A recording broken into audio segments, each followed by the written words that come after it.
새정치민주연합 성남 출신 윤은숙 의원입니다. 우리 의회는 전국 지방자치단체 사상 최초로 지난 11일부터 도청 산하기관 4개 기관장에 대한 인사청문회를 실시한 바 있습니다. 법과 제도가 미비한 상태와 촉박한 청문회 일정까지 겹쳐 제대로 할 것인가 하는 기대와 우려가 있었지만 도민과 언론은 절반의 성공이라는 평가를 주신 것 같습니다. 지나친 신상털기와 망신 주기로 일관한 국회 인사청문회와는 달리 비공개 회의 진행과 성숙한 질을 한 도덕성 검증위원회와 후보자들의 경영 능력 평가를 꼼꼼히 챙긴 각 상임위원회 청문회 결과 중소기업진흥센터 대표 후보자가 낙마하는 성과도 거두었습니다. 우리 의회는 분명 지방자치에 새로운 좌표를 썼다고 해도 과언이 아닙니다. 이러한 결과는 남경필 지사의 과감한 연정 수용과 의원님들의 성숙한 의식의 발로였다고 생각합니다. 하지만 우리는 여기서 만족하지 말고 이번 청문회를 통해 드러난 몇 가지 문제점을 되새기고 이를 바로 잡아야 할 것입니다. 첫째, 도덕성 검증위원회 회의와 회의록을 철저히 비공개로 한 점은 도민의 알 권리를 의회가 스스로 제약했다는 안타까운 사실입니다. 모든 권력은 국민에게서 나온다라고 했듯이 경기도의회 권한은 경기도민에게서 나오기 때문에 향후 꼭 공개회의로 진행하여야 할 것입니다. 법과 제도의 미비로 명예훼손 고발을 우려했다고 하는데 비공개회의라고 해서 사실 비껴나갈 수는 없습니다.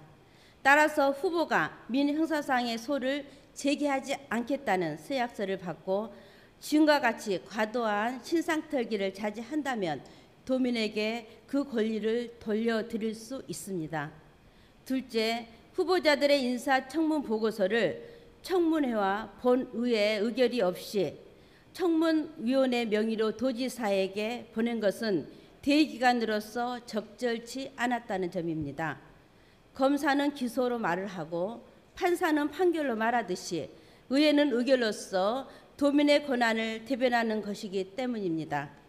상임위원회와 본회 의결이 없는 청문회 명의의 청문보고서의 전달은 청문위원들만의 청문회라는 지적도 사실 있었습니다.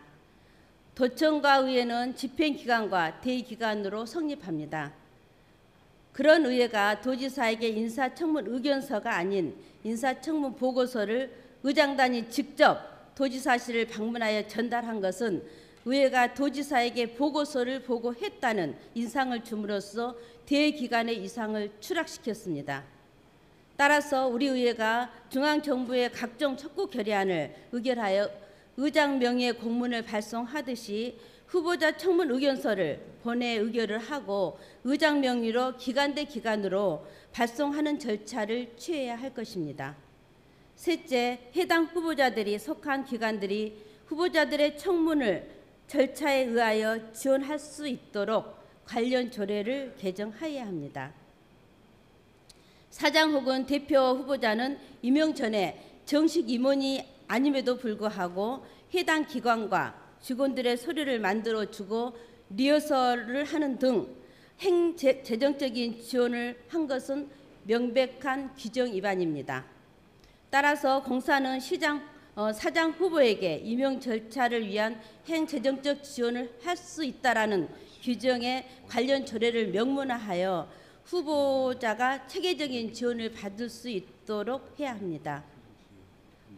본 의원의 발언을 요약해 드리면 도덕성 검증위원회의 회의 공개는 도민을 위한 배려이고 의견서를 본회의에 의결하는 절차는 의회 이상을 제거함이고 임용 절차를 위한 소속기관의 행재정적 지원은 후보자를 위한 제도 개선이라는 점입니다. 인사청문회를 위한 조례 제정이 단체장의 인사권 침해라는 대부분의 판례가 있지만 연정을 통한 대합의가 있었기에 조례 제정 및 개정을 통하여 제도 개선을 적극적으로 검토해야 합니다. 존경하는 1200만 경기도민 여러분, 존경하는 강덕구 의장님과 의원님 여러분, 그리고 언론인 여러분, 이번 청문회를 통해서 진정한 지방자치가 당리당당을 떠나서 집행부와 의회가 도민을 위해서 상생할 수 있는 가능성을 보여주었습니다. 아울러 연정에 커다란 축을 제공하신 남경필 지사님과 청문회 협의안을 잘 이끌어내신 새정치민주연합 김현삼 대표님, 그리고 새누리 이순철 대표님의 노고에도 감사드립니다. 본 의원의 발언을 마치겠습니다. 감사합니다.